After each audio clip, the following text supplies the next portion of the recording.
out tonight again as we continue our study on the theology of heaven and hell. And in that we are looking at, first of all, the difficult topic to talk about, which is hell.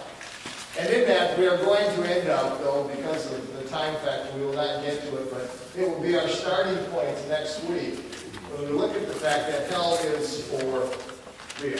I want to answer the question that was brought up last week. What about the animals mentioned in Isaiah chapter 65, verse 25, in that? And we said that there will be animals in heaven, but there won't be your pets. They don't have a soul, but there will be specific animals. One of them will be the horses that what?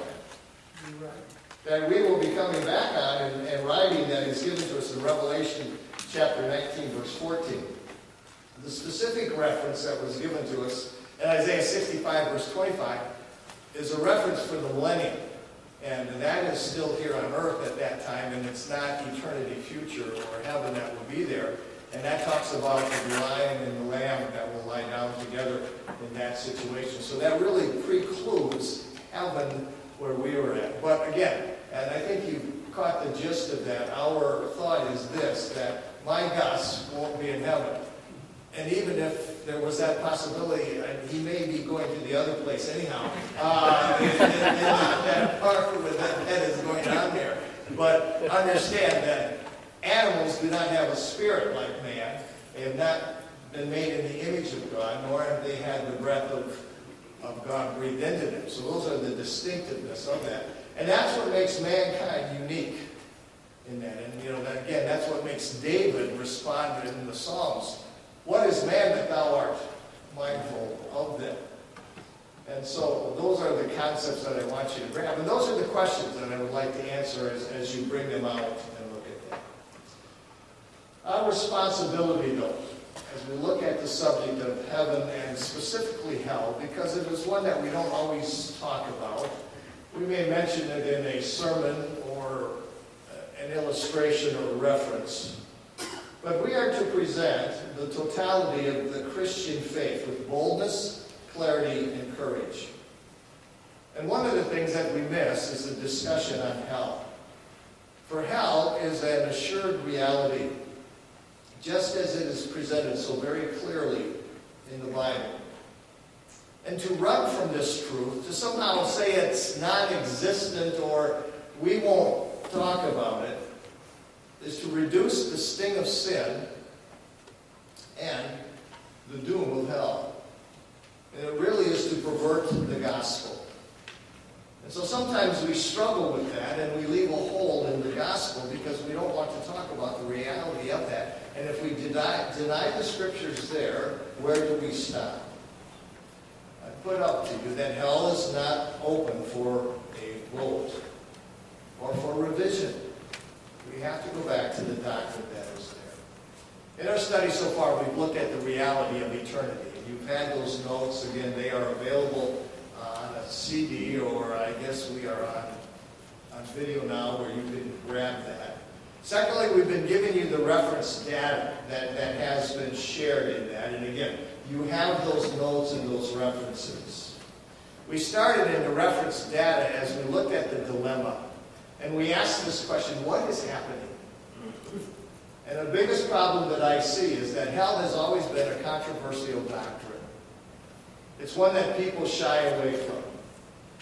And when the liberal modernistic thought came onto the religious scene, and probably back in the early 30s, and as it developed through the denominations, we always understood that the liberal denominations would deny hell. And a lot of times, because of that, they also had a universalist sense of salvation. And we were able to stand against that because we would say that that's not us. And so we understood that. But the problem is now, what is happening in modern churches and religion today is that it is coming from within. Evangelicals and fundamentals are also coming out and saying, I don't really know if there is a hell. Or that it is just a temporary holding place, or at the worst, maybe there's an annihilation if someone is not saved, that they will just die. But to think that they are going to spend eternity in torment and torture is just foreign to a God of love. And that is coming from within fundamental and evangelical churches now. And secondly, what happens is not maybe there's not that big of a denial, but we simply don't talk about it. We don't mention it because it makes us what? Feel uncomfortable. It makes us struggle with that reality. So that is what is happening, and we went into a great philosophical talk about that with our postmodern thought last week as we dealt with those issues. Then we developed a description of hell, and we shared with you the use of Sheol. It is used 31 times in the Old Testament. And we went through that, just very simply share with you that it is clear that the writers of the Old Testament believed that to go to Sheol, or as it is translated in those 31 times in Scripture, hell, was not only to go to the grave, but it was also to experience a consciousness of afterlife. And Sheol, as we went through those looks, encompassed the region of departed spirits who were conscious, either in bliss or torment. As we will develop from Luke chapter 16 next week in the New Testament concept, those that were in bliss were in Sheol, or translated hell at times, but we also know it as Abraham's bosom. And also in our mindset, it is paradise. And again, the reference in Luke chapter 16 of Abraham's bosom we will look at next week. And a reminder, when Jesus Christ responded to the thief in the cross, he did not say, "This day thou wilt be with me" where? In heaven. He said, "You will be with me in paradise." So in that, there had not been that transition to a New Testament thought. And so when people died in Old Testament times, and we will take the Old Testament time through the Gospels because that is a dispensational truth. Old Testament times goes through the life of Christ because he had not descended yet into hell. And so when he talks about that, when people died and they were righteous or believers, they went to Sheol, the holding place of the dead, but they went to Abraham's bosom. The opposing of that is very simply that it is also then that there is a holding place, not only for those that are in paradise, but for those that are in literal torment. And if we were to look at going to the grave, and that was a specific term that was used, they would use another form of Hebrew, and that was kever, not Sheol. So whenever they intensely meant the grave, the ground where they were buried, they would use kever, but not Sheol. So the distinction that is given very clearly, the description means this. The word Sheol, as it is used in the Old Testament, or translated hell, means more than the grave.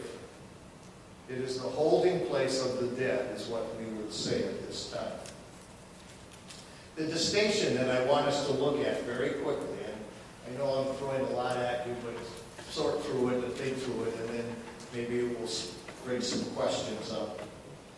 Isaiah chapter 14 and Ezekiel 28. Don't turn there.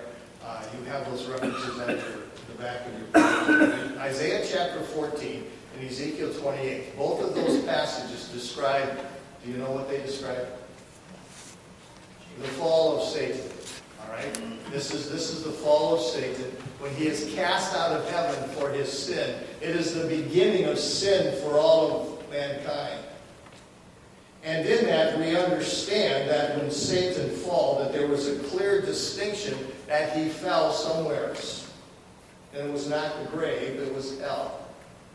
And in Isaiah chapter 14, verses 9 through 10, it says this, "Hell, or Sheol, from beneath is moved for thee to meet thee at thy coming. It stirreth up the dead for thee, even all the chief ones of the earth. It hath raised up from their thrones all the kings of the nations." And verse 10, "all they could speak." The distinction that I want you to understand is this. Sheol, or hell, is not simply a place of inactivity. It is active torment. And the inhabitants of hell, Sheol, the place of torment, is one where they will move about, they will be stirred, they will speak. It is not impersonal. A lot of people, even if they would admit that there would be a hell right now where people would go to, they would think that it's just kind of a dull thought. No, it's not. It's a personal response.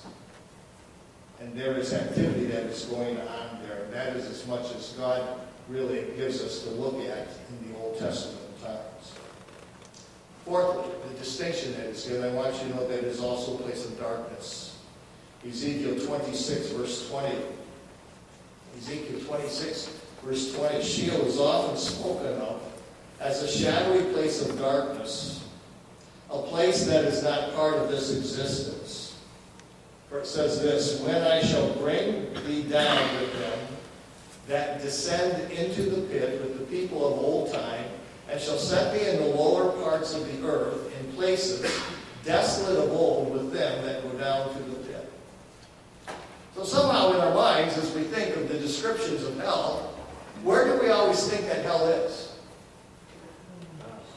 Down. It's down. It's somewhere down in the center of the earth. The illustration I used Sunday morning, when you stood and you walked across the bridge of the cross of Calvary, you fell down, and there you were going down into hell. That is probably a biblical distinction that was given to us, because they went down into the pit. Now, is that a physical place that is somehow reserved in the center of the earth? We have no really means of knowing, but all what we do know is that everybody that is going down to hell or Sheol, in the place of torment, that it is an actual place that their spirits are being tormented. Their bodies are not there yet. That will come at the resurrection in Revelation chapter 20. But their spirits are there, and their spirits are in torment. It is darkness, it is separation, it is torment, and it is real. That is the truth that is given to us. Number 5, what I want you to see is the destiny that is given to us. After death, whether Old Testament or New Testament saints, everyone will be reunited together in a spiritual sense. Back in Old Testament times, it was Sheol, and that was the realm of departed spirits. Genesis chapter 15, verse 15. Speaking of Abraham, it says this, and thou shalt go to thy fathers in peace. Thou shalt be buried in a good age. Genesis chapter 49, verse 33, and when Jacob had made an end of commanding his sons, he gathered his feet into the bed and yielded up the ghost, and was gathered unto his people.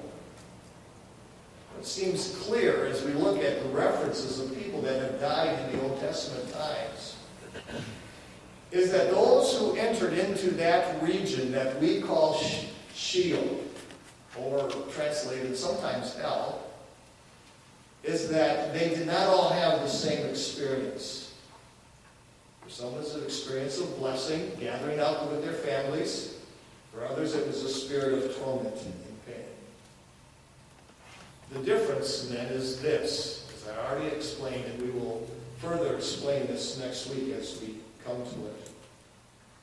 The difference, point F in your outline, that there are hints in the Old Testament that Sheol has different regions. Both the wicked and the righteous go to Sheol. There are 2 different realms, and I gave you a list of verses there, so I didn't want you to have to write them all down that you can cross-check. Sheol, then, in our theological definition is this, that in that it is a general term for the netherworld, the region of departed spirits. Old Testament scholar B.B. Warfield wrote this, Israel, from the beginning of recorded history, cherished the most settled conviction of the persistence of the soul in life after death. The body is laid in the grave, and the soul departs for Sheol. Here the righteous and the wicked enter, though when they arrive, they do not have the same experience. So in that, our concept is this, that when we die, Our body is placed in the grave, Old Testament lever, or kever. Our spirits depart to Sheol, which is a holding place of the dead. And in that, either if you know Christ, you are going to be where? With Christ. You are going to be with Christ. 2 Corinthians chapter 5, verse 8. And we'll explain this next week because we have time. Absent from the body is to be present with the Lord. So if I die as a believer, I no longer go to Sheol. I no longer go to paradise. I go to heaven. Absent from the body is present with the Lord. But Old Testament saints, when they went to Abraham's bosom or paradise, as we know. That's the distinction. And we'll show you how we get the change next week. But now everybody that dies that is unrighteous, they are not believers in Jesus Christ, they are not saved, they all go to Sheol. They all go to the holding place of the dead, which is torment. And we will look into that next week as we get there. And if the door to heaven and hell is open but a crack in the Old Testament and all that we've talked about for the past 3 weeks, it is open wider for us in the New Testament. Not enough that we will be able to answer all of our questions or thoughts because God is infinite and we are finite. But enough that it would help us to understand, to see how all of these come back, and our only thought could be, how great is our God? For the plan of salvation and what he has done for those who are truly saved is an amazing concept to see how it has worked out according to his plan and his purposes in his word. So our third main division in this study as we are looking at it is the revelation of hopelessness. And I just want you to turn to Luke chapter 16, for this will be a point of study for you to do next week as we come. Come prepared, and I'll have a little more interaction for questions that you may ask as we go. But Luke chapter 16, and we begin at verse 19, and I will read down to verse 31. Luke chapter 16, verses 19 through 31, it's not a parable, but it is a biblical account. Sometimes we say that, well, it's the story or the parable. No, it's not a parable, it's a biblical account. We believe that this was an actual happening that took place. There was a certain rich man which was clothed in purple and fine linen and fared sumptuously every day.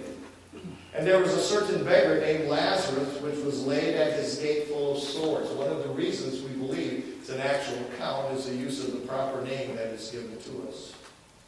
And desiring to be fed with crumbs which fell from the rich man's table, moreover the dogs came and licked his sores. It came to pass that as the beggar died and was carried by the angels into Abraham's bosom, the rich man also died and was buried. And in hell, New Testament translation, Hades, he lifted up his eyes, being in torments, and seeth Abraham afar off, and Lazarus in his bosom. And he cried and said, Father Abraham, have mercy on me, and send Lazarus, that he may dip the tip of his finger in water, and cool my tongue, for I am tormented in this flame. But Abraham said, Son, remember that thou in thy lifetime receivest the good things, and likewise Lazarus evil things. But now he is comforted, and thou art tormented. Beside all this, between us and you there is a great gulf fixed, so that they which pass from hence to you cannot neither come, they pass to us that would come from thence. And he said, I pray thee, therefore, Father, that thou wouldest send them into my father's house. For I have 5 brethren, that he may testify unto them, lest they also come into this place of torment. And Abraham said unto him, They have Moses and the prophets, let them hear them. And he said, Nay, Father Abraham, but if one went unto them from the dead, they will repent. And he said unto them, If they hear not Moses and the prophets, neither will they be persuaded, though one rose from the dead. This is an amazing account that is given to us. And in it, there is the revelation of hopelessness. All right, Let's just put this all together this week, and then we will go to our prayer time. We have learned so far that the Hebrew word for Sheol is used for the realm of the dead in the Old Testament. In the New Testament, however, it was written in Greek. And there we find that Sheol is translated by the Greek word Hades. In fact, there was a translation of the Old Testament from Hebrew to Greek. Anybody know what that was called? It was called the Septuagint. And then at about the time of Christ, they translated all of the Old Testament into Greek so that they could have it accessible to those that did not know Hebrew at that time. And in it, Sheol was always translated Hades. Again, in English we call it hell. So Hades and Sheol are one in the same. And what we are going to see is that the New Testament is going to pull back the curtain a little more. Not all of it. Because I don't believe that we as human beings would be able to endure the torment and the tragedy of hell if we really knew what it would be like. Do you think? I struggle with it as it is. Or I don't even know if we could contain the glories of heaven. Because God is so much greater and more magnificent than what we are. But as we expect, we will be able to see just glimpses that are there. And in that, as we know, that Hades or Sheol until the crucifixion had two compartments. And to understand how this comes about, he will take us to that veil and separate it for us. The revelation of hopelessness we'll pick up next week as we look at this and then explain the miracle that God did at resurrection, that we will see the great hope that we have. Father, thank you for your word. Thank you for this time. And Lord, again, may we not despair, but may we stand in wonder and awe that you have loved us. And Father, may we understand that we still have the responsibility to share Christ with those that we come in contact with. We know that you do the saving. We know that it is only by you, but Father, you have called us to be witnesses. May this help us in our courage, our compassion, and our concern for the lost, that we would share Jesus Christ. For it's in his name we pray. Amen. All right, that is